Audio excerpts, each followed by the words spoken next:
Olá, gente, tudo bem? Eu queria aproveitar essa oportunidade aqui para fazer uma reflexão acerca da palavra de Deus, de maneira que ela possa abençoar a minha e a sua vida nesse momento. Eu queria usar o seguinte tema: como temos negado a Jesus. E talvez você já vai se defender e dizer: não, eu sou filho de Deus, eu não nego a Jesus. A verdade é que, infelizmente, nós, quanto filhos de Deus, temos sim negado a Jesus em algumas atitudes, ações, pensamentos e práticas. Eu queria trazer um olhar lá de Lucas capítulo 22, que fala acerca da prisão de Jesus na casa do sumo sacerdote após ser entregue por Judas Iscariotes. Eu queria trazer esse olhar nas atitudes de Pedro ao estar ali acompanhando essa prisão de Cristo. Lá em Lucas capítulo 22, versículos 56 e 57, diz assim: entre mentes, uma criada, vendo-o assentado perto do fogo, fitando, disse: este também estava com ele. Mas Pedro negava, dizendo: mulher, não o conheço. Então, a primeira atitude que nós vemos que Pedro tomou aqui é desconhecer a Jesus. A verdade é que nós, quanto filhos de Deus, muitas das vezes também desconhecemos a Jesus. E isso é uma atitude daquele que negou a Jesus. Pedro, quando ele se sentiu pressionado dentro da circunstância, a primeira atitude dele foi desconhecer a Jesus, ou seja, desconsiderar tudo aquilo que ele tinha aprendido e tudo aquilo que ele tinha conhecido de Cristo. Ele disse que não sabia. Como nós fazemos isso hoje, Renê? Talvez você me pergunte. Muitas das vezes, nós, quando somos pressionados ou estamos circunstancialmente deslocados dentro de um contexto social, familiar, conjugal, ou até de amizade, nós negamos a palavra. Nós desconhecemos assim a Jesus quando negamos a palavra. Não só quando nós negamos buscar o conhecimento, mas quando nós temos o conhecimento e fingimos não ter, ou mentimos que não temos, ou nos omitimos, ou nos calamos. Então, que eu e você não venhamos desconhecer a Jesus diante das circunstâncias. Nós sejamos aqueles que propagam a palavra independente da circunstância. Nós não tenhamos medo ou vergonha de explanar, ou de expandir, ou de divulgar o que diz a palavra de Deus. Porque se assim não fizermos, significa que nós estamos tomando a mesma atitude de Pedro, que é desconhecê-lo diante de uma pressão social e circunstancial. E aqui no verso 58 continua. Diz assim: pouco depois, vendo, outro disse: também tu és dos tais. Pedro, porém, protestava, dizendo: homem, não sou. E aqui nós vemos a segunda atitude de Pedro negando a Jesus. Qual foi a segunda atitude? Protestar contra a verdade. Então, a segunda atitude que nós tomamos para negar a Jesus, quando filhos de Deus, é protestar contra a verdade. E aí são dois tipos de verdade. A verdade absoluta, que é a palavra de Deus, nós protestamos contra essa verdade. E talvez você vai dizer: não, eu não. Mas muitos de nós, quando filhos de Deus, protestamos contra a verdade. Tem pessoas, na verdade, tem filhos de Deus, tem cristãos que acreditam que a Bíblia não é 100% verdade, ou que a Bíblia não tem 100% de razão. Tem pessoas considerando aí que a Bíblia até precisa de atualização, por exemplo. E isso é um grande equívoco. Isso é protestar contra a verdade absoluta. Que isso é desconsiderar o que a própria palavra de Deus diz, que toda a Escritura foi divinamente inspirada. Homens impelidos pelo Espírito Santo escreveram da parte de Deus. Então a verdade de Deus é absoluta. Se eu e você protestamos contra essa verdade, ou não acreditamos nessa verdade totalmente, ou queremos seguir parte da Bíblia, significa que nós estamos protestando contra a verdade e também estamos negando a Jesus. Se nós seguimos só uma parte da Bíblia, nós negamos a Jesus. Não tem como ser meio cristão. Ou nós somos cristãos, ou nós não seremos cristãos. Então que eu e você não sejamos daqueles que negam a Jesus, protestando contra a verdade absoluta, mas também que não sejamos daqueles que protestam contra uma verdade, porque Pedro, ele protestou contra uma verdade fazendo uma mentira, naturalmente, porque ele foi indagado, ele foi perguntado: você é um daqueles? Ele disse: não, eu não sou. Ou seja, ele estava mentindo, ele estava protestando contra a verdade, mentindo. E às vezes nós fazemos isso. Quando somos pressionados diante de uma situação, circunstância do trabalho, e para a gente não ser disciplinado, ou ser julgado, ou ser considerado como um peixe fora d'água, né? Aí nós mentimos. E aí protestamos também contra a verdade. E assim negamos também a Jesus. Que eu e você não sejamos desses que negam a Jesus, protestando contra a verdade. Vamos ver aqui, na continuação do texto, no versículo 59 e 60, diz assim: e tendo passado cerca de 1 hora, outro afirmava, dizendo: também este verdadeiramente estava com ele, porque também é galileu. Mas Pedro insistia: homem, não compreendo o que dizes. Olha a atitude de Pedro.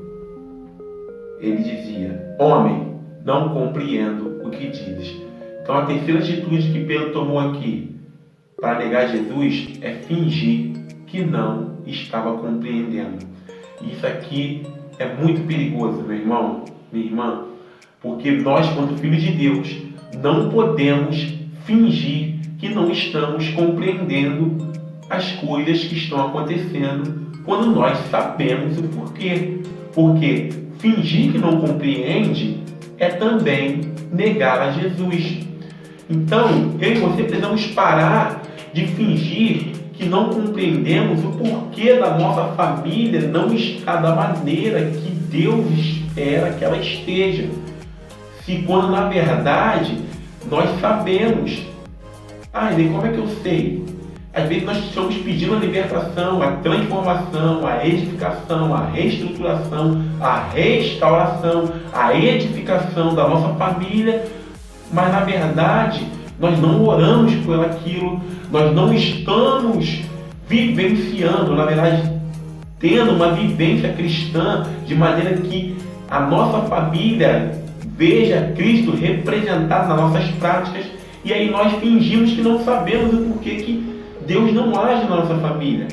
Às vezes nós não estamos desenvolvendo o nosso trabalho, ou conseguindo um trabalho melhor, e a gente indaga a Deus, indaga o chefe, indaga o líder, né? Porque não está a vida profissional desenvolvendo, só que a gente está fingindo que não sabe, quando na verdade nós não nos preparamos para o mercado de trabalho, nós não investimos tempo em estudar sobre a nossa profissão, nós não trabalhamos no nosso trabalho, né, na nossa empresa, como se nós estivéssemos trabalhando para o Senhor, e a gente quer uma recompensa, a gente quer uma melhora, um desenvolvimento, a gente finge que não sabe o porquê que não está acontecendo, quando na verdade nós sabemos. Não está acontecendo porque nós não estamos entregando o nosso melhor. Então, pare de fingir que não está compreendendo as coisas que acontecem, porque isso é uma maneira de negar a Jesus.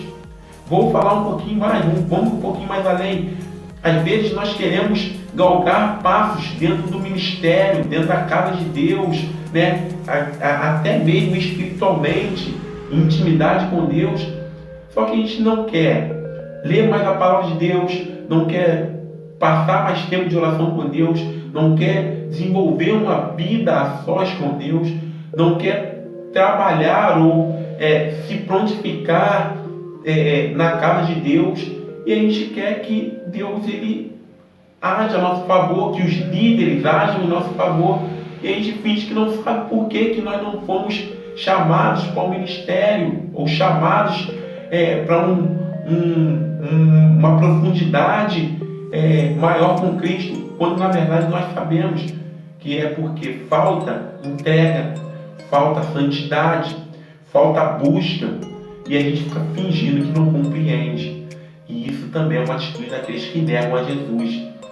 Então que eu e você, meu irmão, possamos guardar no nosso coração e moldar as nossas práticas, atitudes, ações, pensamentos e propósitos voltados para que não venhamos negar a Jesus. Como? Não desconhecendo a Jesus, não negando a sua palavra, não desconsiderando o que está escrito na palavra de Deus, não desconsiderando nossa caminhada, trajetória de todo o tempo que nós já tivemos com Cristo.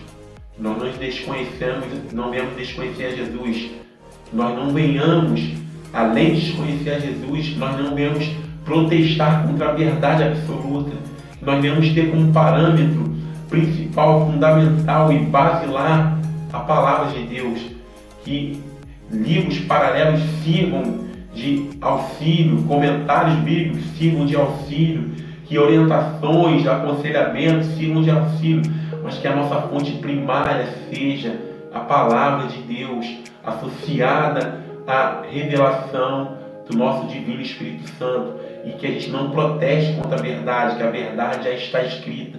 A palavra de Deus não muda, a palavra de Deus não vai se renovar, a palavra de Deus ela é a mesma ontem e hoje, será eternamente, como diz Hebreus 13:8, que Jesus é a palavra. Que além de não protestar contra a verdade, nós não venhamos, de fato, fingir que não compreendeu aquilo que está acontecendo, quando nós sabemos que nós somos os maiores culpados e responsáveis por não fazer acontecer, porque Deus ele está de braços abertos, ele está disponível e ele está disposto a fazer e a entregar o melhor para que nós possamos fluir aqui da melhor maneira possível. E se isso não está acontecendo, a culpa não está em Deus, a culpa não está no nosso líder e muito menos no mundo. A culpa está em nós. E quando nós entendemos isso, nós paramos de negar a Jesus. Porque fingir que não sabe quando sabe é negar a Cristo. Tá? Que eu e você possamos desenvolver a nossa intimidade com Deus, reconhecendo Ele, não protestando contra Ele e não fingindo também que não sabe aquilo que Ele já nos ensinou. Tá? Espero que essa palavra possa abençoar a sua vida e que juntos nós possamos crescer em graça e conhecimento diante de Deus e diante dos homens, para que não venhamos a negar a Jesus, nem com as nossas atitudes, nem com as nossas ações, com as nossas práticas e nem em nossos pensamentos. Tá? Um grande abraço, até breve, em nome de Jesus.